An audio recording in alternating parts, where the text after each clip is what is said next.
দেখুন, চুক্তি মানেই তো স্বার্থের ভারসাম্য। আমি বাঁচব, আপনিও বাঁচবেন।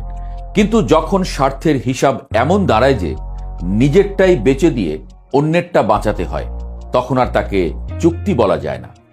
এ কেমন বাণিজ্য, যেখানে দেশের বাজার, সিদ্ধান্ত সবকিছু তুলে দিয়ে শেষে বলা হচ্ছে সমতা? স্বার্থ রক্ষা করতে গিয়ে যদি দেশটাই বন্ধক রাখতে হয়, তাহলে সেটা স্বার্থ না, সেটা সরাসরি বিক্রি। অন্তর্বর্তীকালীন সরকার ঠিক শেষ মুহূর্তে দেশ বিক্রির চুক্তি করে গেছেন, যেখানে সম্পূর্ণ রায় ও সায় কি বিএনপির ছিল? তবে কি সেই চুক্তির অনুমতির বিনিময়ে বিএনপি আজ ক্ষমতায়?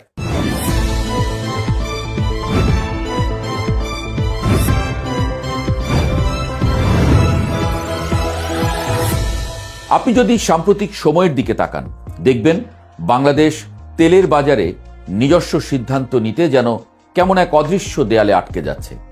কোথা থেকে কিনবে, কি দামে কিনবে, এসব প্রশ্নের উত্তর আর একা দিতে পারছে না। যেন কোনো এক অদৃশ্য অভিভাবক কানে কানে বলে দিচ্ছে এটা করবে, ওটা করবে না। এই অদৃশ্য অভিভাবকের জন্ম কিন্তু হঠাৎ করে হয়নি। এর বীজ বপন করা হয়েছে একটি চুক্তির মাধ্যমে, যা হয়েছিল নিঃশব্দে, তাড়াহুড়োয় এবং বিস্ময়করভাবে জনচক্ষুর আড়ালে। গত 9 ফেব্রুয়ারি অন্তর্বর্তীকালীন সরকার যুক্তরাষ্ট্রের সঙ্গে এমন একটি বাণিজ্য চুক্তি স্বাক্ষর করল, যা নিয়ে যত কম কথা বলা হয়েছে তার প্রভাব তত বেশি।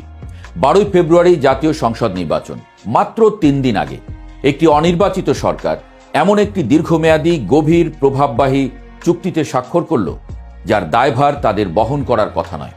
প্রশ্ন উঠেছে, কিন্তু উত্তর মেলেনি।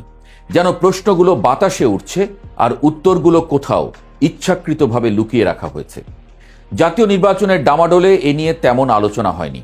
এর মধ্যেই সমালোচনা শুরু হলে পররাষ্ট্রমন্ত্রী ডক্টর খলিলুর রহমান বললেন, বিএনপি ও জামায়াতকে আগেই জানানো হয়েছিল, তাদের সম্মতিও নেওয়া হয়েছে। জামায়াত সঙ্গে সঙ্গে আপত্তি জানিয়েছে এবং নিজের অবস্থান পরিষ্কার করে বলেছে, না, এমন কিছু হয়নি। তবে বিএনপি নীরব। এই নীরবতা যেন কোনো সাধারণ নীরবতা নয়, বরং এমন এক নীরবতা যার মধ্যে অস্বস্তি, সন্দেহ আর রাজনৈতিক হিসাব নিকাশ সবই মিশে আছে।